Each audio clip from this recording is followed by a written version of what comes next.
the member for Longman. Thank you, Deputy Speaker. I rise to speak in support of this very important subject raised by the member for Deakin, this government's failure to deliver the new housing that Australia needs. Deputy Speaker, housing is a basic human right, and in a country like Australia, the only way anyone should be homeless is by choice. And I note that there are people who, for various reasons, choose to be homeless, and in this democratic nation, that is their right. But this cohort is very much in the minority. The majority of homeless people would much rather not be in this situation.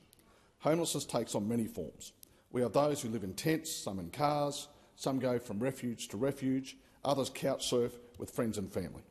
The bottom line is anyone who doesn't have a permanent address is homeless. The electorate of Longman that I serve is part of the City of Moreton Bay. The latest data shows that around 2,500 people in just this one local government LGA alone are homeless.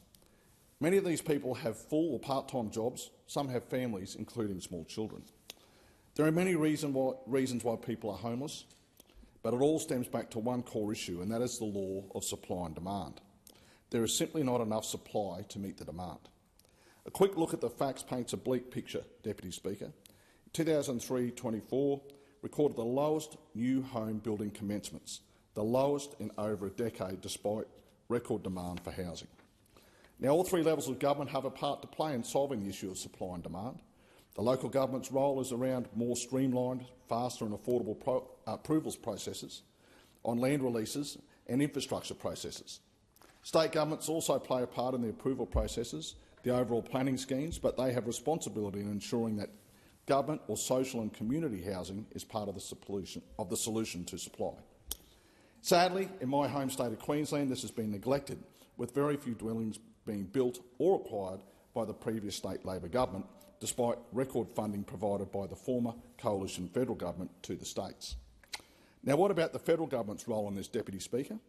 Federally, the impact is more around the demand issue. Our housing stock increases each year by enough to house around 280,000 people.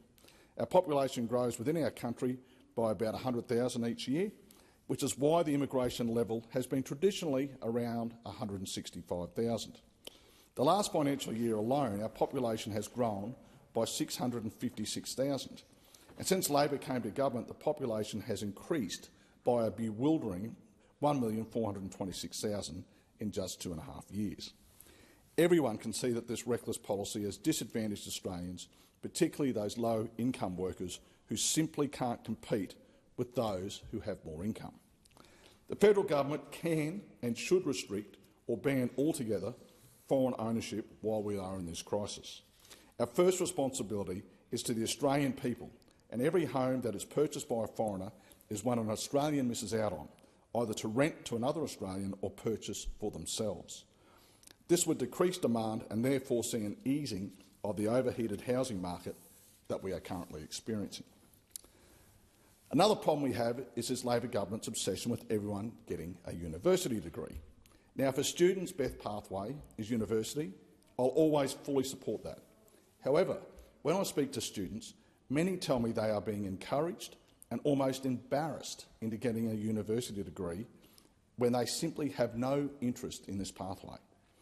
These are the people who want to work with their hands, or they simply don't learn best in a structured classroom setting.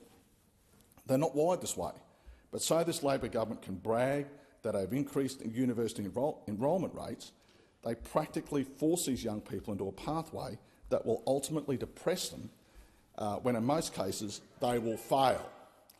No, we need to ensure these people are encouraged to take up vocations like trades because, Deputy Speaker, even if we get the funding right, the land release settings right, the infrastructure settings right, and the result is plenty of affordable land ready to build on, there won't be much point if we don't have the tradespeople to build them. Deputy Speaker, we need incentives for employers and prospective apprentices to encourage an uptake in these vital trade vocations.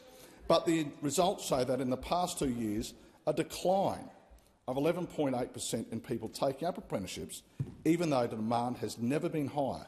And that is because this government's fee-free TAFE policy has failed, and they have been focused on the wrong priorities like the failed voice referendum. Deputy Speaker, it's time for a change and to get Australia back on track, because the Australian people and our future generations deserve it.